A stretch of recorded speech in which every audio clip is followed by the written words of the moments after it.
जाती है, फिर दोबारा चालू हो जाती है।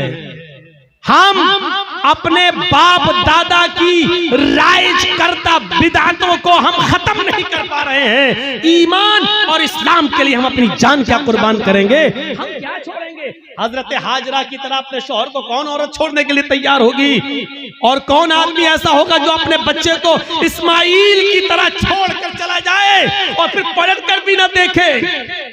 हम भी जाते हैं तो एक उम्मीद होती है कि चलो बीबी सऊदीया जा रहे हैं, इस बच्चे ही के लिए तो जा रहे हैं, तुम्हारे लिए तो जा रहे हैं, लेकिन 1 साल के बाद आ जाएंगे, 2 साल के बाद आ जाएंगे।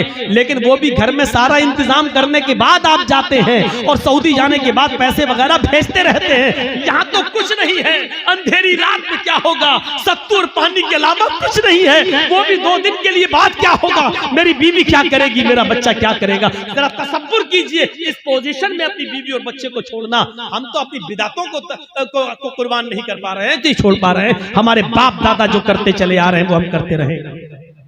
वही बात लौट फिर के आती रहती है कि मौलाना साहब क्या किया जाए। मस्जिद में फर्ज नमाज के बाद इमाम के साथ दुआ मांगना कैसा है, कब्रिस्तान में दुआ करना कैसा है, किसी आदमी के मर जाने के बाद किसी मौलाना के साथ उसके घर पे जाकर भोज खाने के बाद दुआ करना उसकी मग़फ़िरत की, ये कैसा है। वही पुराने घिसे पिटे सवाल जो हम 15-20 साल से इन इलाकों में आके बोलते जा रहे हैं, वही सवाल, और आज तक हम उनको खत्म करने के लिए तैयार नहीं होते हैं। ये हमारी बेशर्मी का हाल है, ये हमारी बेशर्मी का हाल है। मेरे भाइयों, आज फिर एक बात को जहन में बिठा लो, दुआ करना गलत नहीं है। एक बात फिर ज़हन में रख लो, दुआ एक इबादत है, और इबादत वैसे की जाएगी जैसे जनाब मोहम्मद रसूलुल्लाह ने बताई है। इबादत मोहल्ले के सरदार के तरीके पर नहीं की जाएगी, इबादत मौलवी जलसी के तरीके पर नहीं की जाएगी, इबादत मस्जिद के इमाम के तरीके पर नहीं की जाएगी। मस्जिद का इमाम कुरान और हदीस बता सकता है, लेकिन मौलवी के तरीके पर इबादत नहीं की जाएगी। इस बात को आप हमेशा जहन में रखिए। दुआ मुख्कुल इबादत, दुआ इबादत का मग़ज़ है। दुआ के लिए आपको कोई मना नहीं करता है। दुआ जहां अल्लाह के रसूल ने हाथ उठाकर की है आप करिए, कोई मना नहीं करता है। दुआ जहां हाथ उठाकर नहीं की है वहां आप हाथ उठाकर करेंगे तो वहां हम मना करेंगे, इसलिए कि हाथ उठाना साबित नहीं है। मसलन लैट्रीन में जाने की दुआ है, अब आप लैट्रीन में घुस के पढ़िए हाथ उठा के, अल्लाहुम्मा इन्नी औज़ु बिका मिनल खुब्स वल खबाइस। अब बैठिए, बैठिए, दुआ है, क्यों हाथ नहीं उठाया। मैं पूछना चाहता हूं उन लोगों से जो मस्जिद में मजबूर करते हैं इमाम को कि हाथ उठाओ, और पब्लिक से कहते हैं हाथ उठाकर दुआ करो। अगर दुआ के लिए हाथ उठाना है तो लैट्रीन में जाने की दुआ है, बताओ क्यों नहीं हाथ उठाते सब लैट्रीन में क्यों? अरे जब लैट्रीन में दुआ पढ़ सकते हो तो हाथ क्यों नहीं उठा सकते हो? जब लैट्रीन में अल्लाह का नाम ले सकते हो, अल्लाहुम्मा इन्नी औज़ु बिका, तो हाथ उठाने में क्या हर्ज है, क्यों नहीं उठाते? अब हमारी अकल कह रही है गंदी जगह पर हाथ कैसे उठाएं। अभी अकल ही तो कह रही है ना, तो मैं कह रहा हूं गंदी जगह पर फिर अल्लाह का नाम क्यों ले रहे हो? नहीं साहब, वो तो अल्लाह के नबी ने बताया है, तो अल्लाह के नबी ने बताया तो यहाँ अल्लाह के नबी ने हाथ नहीं उठाया तो हम हाथ नहीं उठाएंगे। अच्छा, खाना खाओ, क्या दुआ है? बिस्मिल्लाह या बिस्मिल्लाह व अला बरकतिल्लाह, ये दुआ है खाना खाने की। अब आप खाना बैठो, जर्जी साहब खाना लग गया, बिस्मिल्लाह, अब हम या बिस्मिल्लाह व अला बरकतिल्लाह, अब हम बोलिए। चलो ये तो लैट्रीन नहीं है, ये तो घर है। यहां पर हाथ उठाकर अगर कोई आदमी दुआ करे बिस्मिल्लाह या बिस्मिल्लाह व अला बरकतिल्लाह, तब खाना खाए, कैसा लगेगा? क्यों नहीं उठाते हो? ये भी तो दुआ ही है। साहब अल्लाह के नबी ने नहीं उठाया इसलिए हम नहीं उठाए। आ गई ना बात वही, जहां नबी ने उठाया वहां उठाओ। हम भी तो यही कह रहे हैं, जहां नबी ने नहीं उठाया वहां मत उठाओ। हम भी तो आपसे यही कह रहे हैं। अच्छा वुजू बनाया, क्या दुआ पढ़ते हो? बिस्मिल्लाह। वुजू के बाद क्या दुआ पढ़ते हो? अशहदु अल्ला इलाहा इल्लल्लाह व अशहदु अन्ना मुहम्मदन अब्दुहु व रसूलुहु अल्लाहुम्मा जअलनी मिनत तव्वाबीन व जअलनी मिनल मुतत्तहिरीन। यही दुआ तो पढ़ते हो। अच्छा वुजू बनाने के बाद किसी को देखा, पैर धुलने के बाद आया हो किबले की तरफ मुंह करके अशहदु अल्ला इलाहा इल्लल्लाह वहदहु ला शरीका लहु व अशहदु अन्ना मुहम्मदन अब्दुहु व रसूलुहु अल्लाहुम्मा जअलनी मिनत तव्वाबीन व जअलनी मिनल मुतत्तहिरीन। मैं पूछना चाहता हूं क्यों नहीं पढ़ते? हाथ उठाते हो यहाँ। वुजू के बाद की दुआ है, हाथ उठाना साबित नहीं है।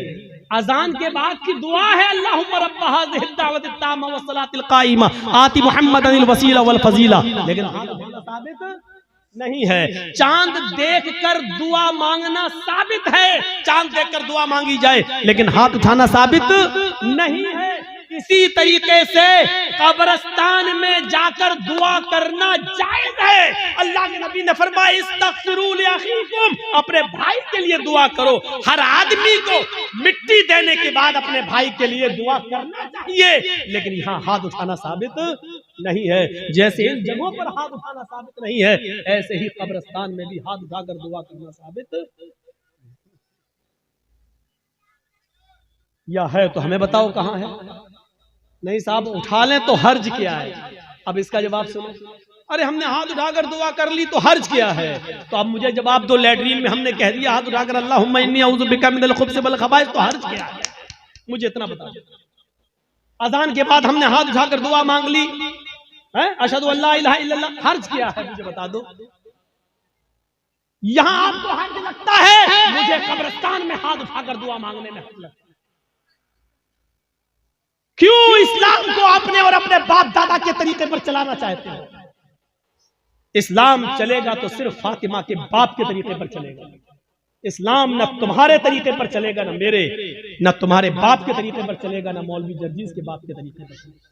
इस्लाम चलेगा तो जनाब मोहम्मद रसूलुल्लाह के तरीके पर चलेगा। आपको नमाज पढ़ने के बाद दुआ से कोई नहीं रोकता। यकीन मानिए, नमाज पढ़ने के बाद आप दुआ करिए, हम आपको नहीं रोकते हैं। अच्छा अमल है नमाज पढ़ना और नमाज के बाद दुआ मांगना अच्छा अमल है। मांगिए मांगिए, मना नहीं किया जा रहा है, लेकिन यहां अल्लाह के रसूल से हाथ उठाकर दुआ मांगना और नबी के हाथ उठाने के बाद सहाबा का हाथ उठाना और नबी का हाथ चेहरे पर फेर कर पहनना और उसके बाद सहाबा का भी हाथ चेहरे पर फेर लेना, नबी का दुआ मांगना और सहाबा का उस दुआ पर आमीन आमीन कहना, यहाँ नमाज के बाद साबित नहीं है। इसलिए आपको भी ऐसा नहीं करना है। अकेले आप भी दुआ मांगना चाहे मांगे। आपकी बेटी बड़ी है, शादी के रिश्ते आते टूट जाते हैं, नमाज के बाद दुआ मांगिए, अल्लाह मेरी बेटी को कोई दीनदार रिश्ता अता फरमा दे। आपकी रोजी रोटी में बरकत नहीं, अल्लाह मुझे मेरी रोजी रोटी में बरकत दे। आपको जितनी दुआ मांगना मांगो, ये 2 मिनट वाली दुआ को रस्म मत बनाओ मेरे भाई। इमाम साहब ने कहा अस्सलाम वालेकुम व रहमतुल्लाह, अस्सलाम वालेकुम व रहमतुल्लाह, अल्लाहुम्मा आमीन आमीन, पीछे कर आमीन आमीन आमीन आमीन। अबे ये कौन सी दुआ है? और 2 मिनट में ला इलाहा इल्लल्लाह मुहम्मदुर रसूलुल्लाह। 2 मिनट में तेरी भी जरूरत पूरी हो गई, 2 मिनट में उसकी भी हो गई। वहां इमाम कह रहा अल्लाह मेरी रोजी रोटी में बरकत दे, आप कह रहे हैं आमीन। अरे फायदा तो इमाम का हो रहा, आपका क्या हो रहा है मुझे बताओ? वो इमाम तो अपनी दुआ कर रहा है?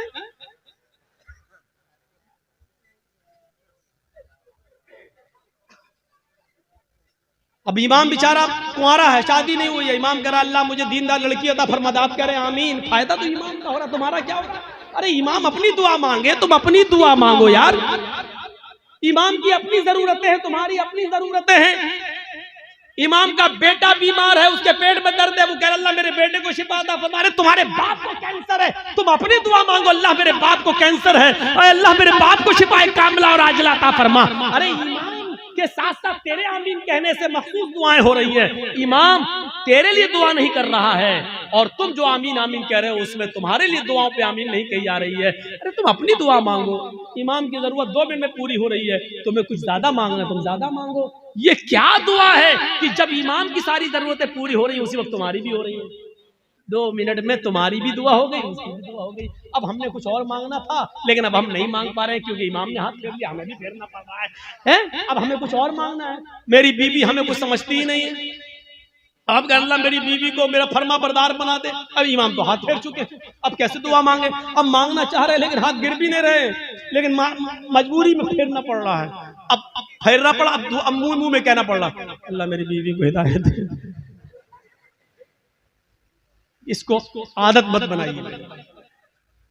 दुआ को हम मना नहीं कर रहे हैं, नमाज के बाद भी दुआ को मना नहीं कर रहे हैं। दुआ को हम सिर्फ इसलिए मना कर रहे हैं कि सलाम फेरने के बाद आदमी आजाद हो गया है।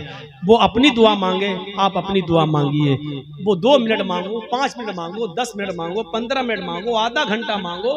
और दुआ तो मेरे भाइयों मजमे में है, सही बताऊं तो दुआ का हक अदा ही नहीं होता है। दुआ का हक अदा तो तन्हाई में होता है, जब कोई ना देख रहा हो, 2 रकात नमाज पढ़ के अपने आप को सबसे छिपा कर, रो रो कर, आंखों से आंसू बहा बहा कर दुआ की जाए, तब दुआ का मजा कुछ और है। मेरे भाइयों ये दुआ का मजाक है। अल्लाह गांव में बहुत ज्यादा लंबा, अल्लाह मेरे गांव में बरकत दे, अल्लाह मेरे चौधरी को समझा दे, अल्लाह मेरे आमीन। दुआ का मजाक है यार, मत बनाओ मजाक। इतना मजाक दुआ का कभी नहीं बनाया गया जितना हम दुआ का मजाक बनाते। हाथ उठाकर भी मांग सकते हो, लेकिन अकेले तन्हा। कब्रिस्तान में दुआ मांगने का हुक्म है और हर शख्स को दुआ मांगना चाहिए, लेकिन वहां हाथ उठाना साबित नहीं है। वहां सिर्फ हुक्म है इस्तगफिरू लिअखीकुम, अपने भाई के लिए दुआ करो, सिर्फ दुआ है। अगर हाथ उठाना होता तो अल्लाह के नबी कहते अपने भाई के लिए दोनों हाथ उठाकर दुआ करो। और यह आता कि अल्लाह के रसूल ने फला फला के दफनाने के बाद आपने दोनों हाथ उठाकर दुआ की है, आता हदीस में, लेकिन हदीस में किसी किताब में नहीं आया अल्लाह के रसूल ने किसी भी सहाबी को दफन करने के बाद अपने हाथों को उठाकर दुआ की हो, कहीं नहीं आता है। हाँ, ये आया कि अल्लाह के रसूल ने कब्र में सहाबी को दफन करने के बाद सहाबा से फरमाया इस्तगफिरू लिअखीकुम, अपने भाई के लिए दुआ करो। आप चाहते तो कह सकते थे मैं दुआ कर रहा हूँ, आप लोग आमीन आमीन बोलो। अल्लाह जिसका इंतकाल हुआ उसके रूह को आला इल्लीन के अंदर जगह अता फरमा, अल्लाह उसके पसमानदगान को सब्र जमील अता फरमा। आप चाहते तो कब्रिस्तान में सब दुआ कर सकते थे, लेकिन आपने न की ऐसे और न लोगों ने आमीन कहा,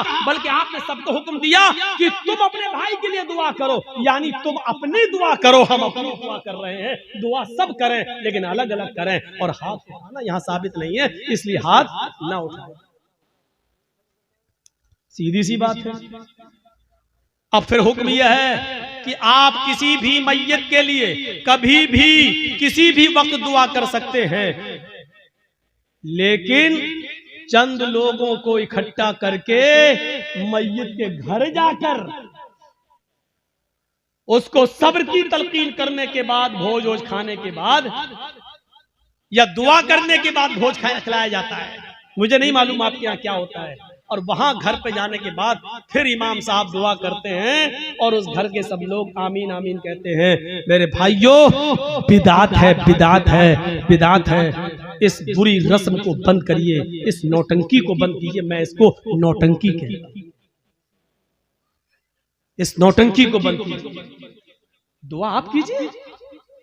अरे बीवी, अगर शौहर मर गया है तो बीवी शौहर के लिए दुआ करे, बाप मर गया तो बेटा शौहर अपने बाप के लिए दुआ करे। अरे सदका जारिया सबसे बेहतर यही है कि बेटा अपने बाप को अपनी दुआओं में याद रखे, कुछ दुआएं अपने लिए मांगे, फिर कहे अल्लाह मेरे वालिद को की कब्र को नूर से भर दे, अल्लाह मेरे वालिद की मग़फ़िरत फरमा, अल्लाह मेरे माँ बाप के गुनाह को की बख्शिश फरमा, अल्लाह उनकी लग़्ज़िशों को माफ फरमा दे, अल्लाह तू उनको जन्नतुल फिरदौस में जगह अता फरमा। ये है दुआ। बीवी शौहर के लिए दुआ करे, बेटा बाप के लिए करे, बाप बेटे के लिए करे, भाई बहन के लिए करे, बहन भाई के लिए करे। किसने मना किया है? आप जा रहे हैं कब्रिस्तान, जाइए, रोज जाकर दुआ करिए, कौन मना कर रहा है? हफ्ते में 1 दिन जाकर दुआ कीजिए, कौन मना कर रहा है? महीने में 1 दिन जाइए और अपने बाप के लिए हाथ उठाकर नहीं, हाथ छोड़कर कब्र पर खड़े होकर कब्र के पास दुआ मांगी, कौन रोकता है? नहीं। लेकिन आप पूरे साल ना जाएं, सिर्फ ईद के दिन ईद की नमाज पढ़ने के बाद कब्र पे जाकर दुआ मांगे और इसको मामूल बना लें, ये गलत है। आप किसी दिन को मुतय्यन करके दुआ करेंगे तो वही चीज बिदअत हो जाती है। आप आज मांग लीजिए, कल मांगिए, 2-4 दिन बाद मांग लीजिए, मुतय्यन मत करिए, रोज दुआ मांगिए। कब्र पे जाके कोई मना नहीं करता है, और कब्र पे जाके दुआ इसलिए मांगने जाइए आप कि वहां जाएंगे तो आपको अपनी मौत याद आएगी, वरना दुआ मांगने के लिए कब्र पे जाना जरूरी नहीं है। दुआ के लिए आप अपने घर से भी दुआ कर सकते हैं। मेरे भाइयों, मेरे बाप इटावा में हैं और मेरे पास फोन आ जाए और वो बीमार, मैं इस जलसे में भी दुआ कर सकता हूँ। आपके डिस्ट्रिक्ट मालदा में रहकर क्या मेरे लिए दुआ करो। आप आपसे भी कह सकते हैं कि मेरे वालिद के लिए दुआ करो कि अल्लाह ताला में जर्जी साहब के वालिद को शिफाए कामिला और आजिला अता फरमाए। कोई बुराई की बात नहीं है। दुआ के लिए किसी के घर जाकर ही दुआ की जाए या कब्रिस्तान जाकर दुआ की जाए, ये जरूरी नहीं है। लेकिन अगर आप जाएंगे तो आपको अपनी मौत भी याद आएगी कि एक दिन हमको भी इस जगह आना है। इसलिए आप अगर जाते हैं तो ठीक है।